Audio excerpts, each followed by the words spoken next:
শিক্ষার্থীরা, আশা করছি তোমরা সবাই ভালো আছো, সুস্থ আছো। আমরা করছি হলো অনুশীলনী 9.2। আমরা পুরো অধ্যায়টা শেষ করেছি এবং একটা সিকিউ গতদিনে আমরা শেষ করেছি। আজকে আমরা নেক্সট আরেকটি সৃজনশীল প্র্যাকটিস করব। তো দেখো, সৃজনশীলে দেয়া আছে কি কি? দেয়া আছে sin theta equal to p,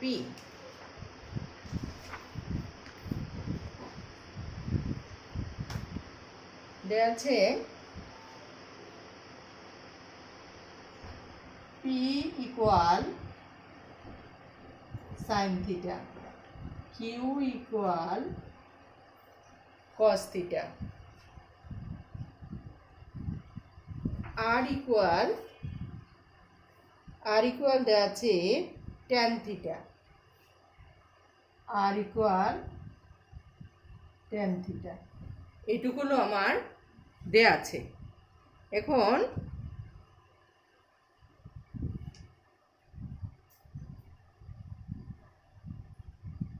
দেওয়া আছে, এটুকুলো দেয়া আছে। তো আমাকে ক নাম্বারে বের করতে বলেছে। ক, আমরা ক করছি। ক, r equal 3 পাওয়ার -1 তার উপরে রুট। তো দেখো, আর এর পরিবর্তে আমরা tan থিটা বসাই, আর কোনো কিছুর পাওয়ার যদি মাইনাস থাকে তাহলে এটা নিচে চলে যায়, তাহলে এটা নিচে চলে গেছে, তাহলে এই হলো আমার রুট। তাহলে tan থিটা 1 এর উপর রুট দিলেও 1, না দিলেও তাই, তাহলে রুট 3। তাহলে tan থিটা ইকুয়াল টু 1/√3 মান হলো 30 ডিগ্রি। tan 30 ডিগ্রি, উভয় পাশ থেকে আমি tan কেটে দিলাম, তাহলে থিটা ইকুয়াল টু 30 ডিগ্রি। আমার থিটার মান নির্ণয় করতে বলছি, তাহলে থিটা 30 ডিগ্রি, এটাই হলো আমার ক অ্যান্সার। Theta 30 degree. খতে দেখো, খ আমরা ক নাম্বার সুন্দর মতো বুঝতে পারছি।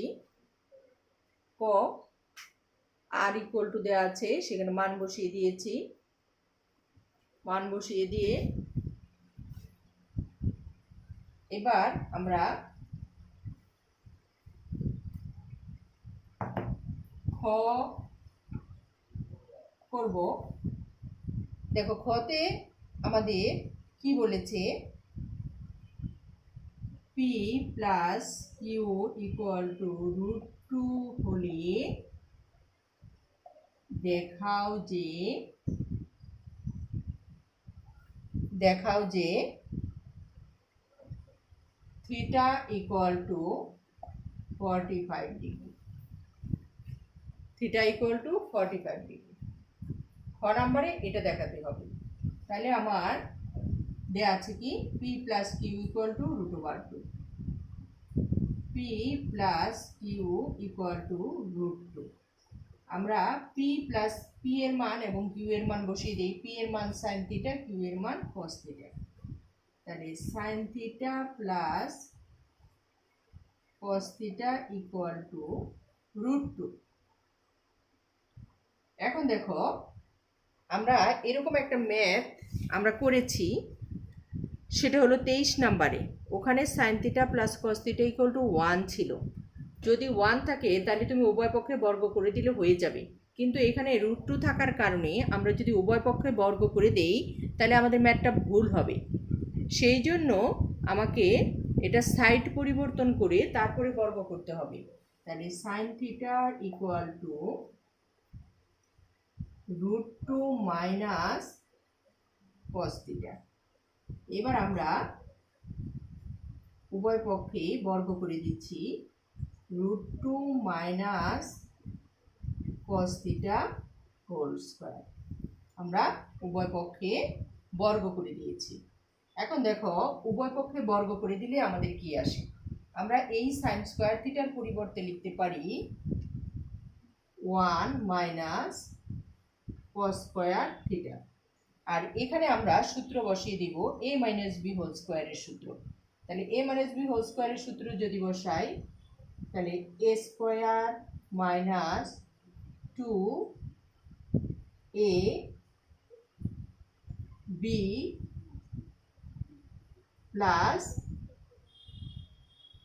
b square, a square minus 2ab plus b square. এখন দেখো আমরা 1 minus cos square theta root square কেটে গিয়ে এখানে হলো 2 minus 2 root 2 cos theta plus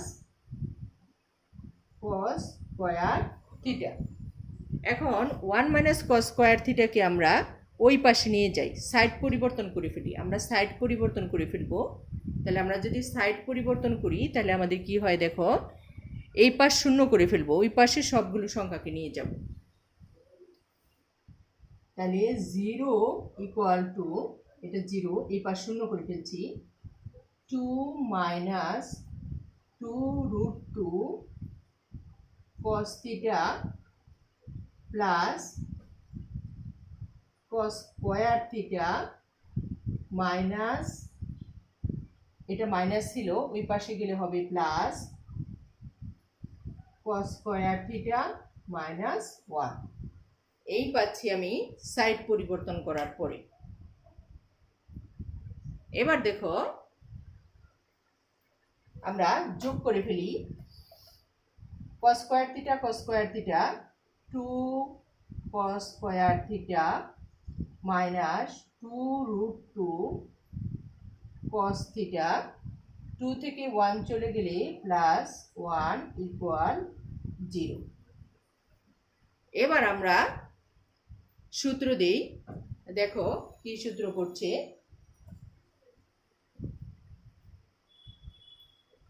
আমরা সূত্র দিতে হবে a square minus 2ab plus b square, এটা হলো সূত্রের 2। তার মানে ab, a কত, রুট 2 cos থিটা, এটা আমার a, এটা তো সূত্রের 2, আর এটা হলো, এটা আমার a, আর 1 কে ধরবো b। তাহলে root 2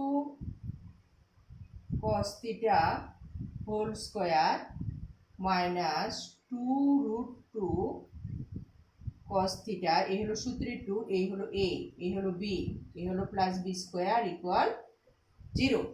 a square minus 2ab plus b square, এই হলো আমার সূত্র পড়েছে। তাহলে দেখো a minus b whole square equal to 0। তাহলে root 2 cos theta minus 1 equal to 0। তাহলে root 2 cos theta equal to 1। তাহলে cos theta equal to 1 by root 2। তাহলে cos কত ডিগ্রিতে 1 বাই রুট 2 হয়? cos 45 degree 1 by root 2। আমরা দেখো cos theta equal to cos 45 degree. তাহলে cos cos কাটা গেলে আমার থিটা ইকুয়াল টু থাকছে 45 ডিগ্রি। সুতরাং নির্ণেয় সমাধান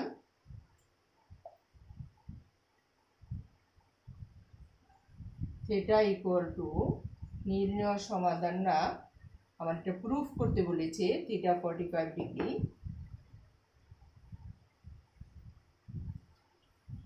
এটা আমার শোট। এখন দেখো গ নাম্বারে গিয়ে কি বলছে, গ নাম্বারে বলছে 7p square plus 3q square equal to 4 হলে দেখাও যে tan theta equal to 1 by root 3। আমরা গ করছি।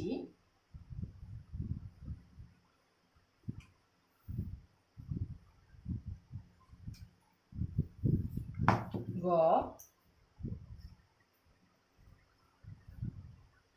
7p square plus 3q square equal to 4 হলে দেখাও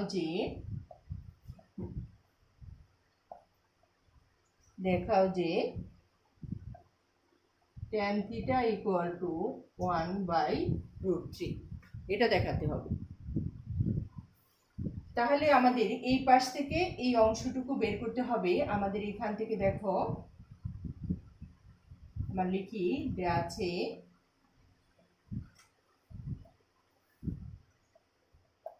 আছে 7p square plus 3q square equal to 4। তাহলে 7p এর মান হলো সাইন, তাহলে sine square theta plus 3 cos square theta equal to 4। তাহলে 7 sine square theta plus 3 into 1 minus sine square theta equal to 4। তাহলে 7 সাইন স্কয়ার থিটা 3 দিয়ে আমরা গুণ দিয়ে দিই, তাহলে 3 minus 3 sine square theta minus 4 equal to 0। তাহলে আমার কি হচ্ছে, 7টা থেকে 3টা চলে গেলে আমার কি থাকছে, 4 সাইন স্কয়ার থিটা, আর এখানে থাকছে 4 থেকে 3 মাইনাস করে দাও, -1 ইকুয়াল টু 0। তাহলে 4 sine square theta equal to 1 sine square theta equal two 1/4। এই স্কয়ারটা আমরা সাইড পরিবর্তন করে ওই পাশে নিয়ে গেলে সাইন থিটা ইকুয়াল টু √1/4। তাহলে 1/4 এরই যদি আমরা √, করি তাহলে sine theta equal to half pi. তাহলে সাইন কত ডিগ্রিতে হাফ, সাইন 30 ডিগ্রিতে হাফ। তাহলে সাইন সাইন যদি আমরা কেটে দিই, তাহলে এখান থেকে পাচ্ছি থিটা ইকুয়াল টু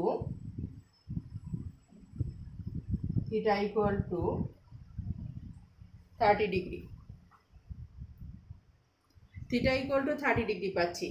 এখন আমরা এই লেফট সাইড এবং রাইট সাইডে এই যে দেখাও যে ট্যান থিটা ইকুয়াল টু 1/√3, আমার সাইন থিটা ইকুয়াল টু যদি হাফ হয় তাহলে ট্যান থিটা ইকুয়াল টু আসলে 1/√3 হয়, এটা আমাকে দেখিয়ে দিতে হবে। তাহলে এখানে আমরা মান বসিয়ে দিই। এই থিটার মানটা আমরা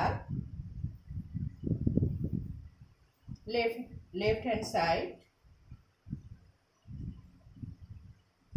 সাইড হলো আমার ট্যান থিটা,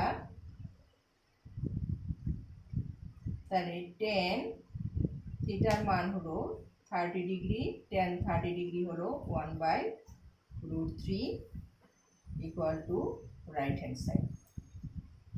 সুতরাং tan theta equal to 1/√3, tan theta equal to সুতরাং ট্যান থিটা ইকুয়াল টু 1/√3, এটা দেখানো হলো। ওকে, সবাই ভালো থাকবে, সুস্থ থাকবে, সবার জন্য অনেক অনেক শুভকামনা শেষ করছি।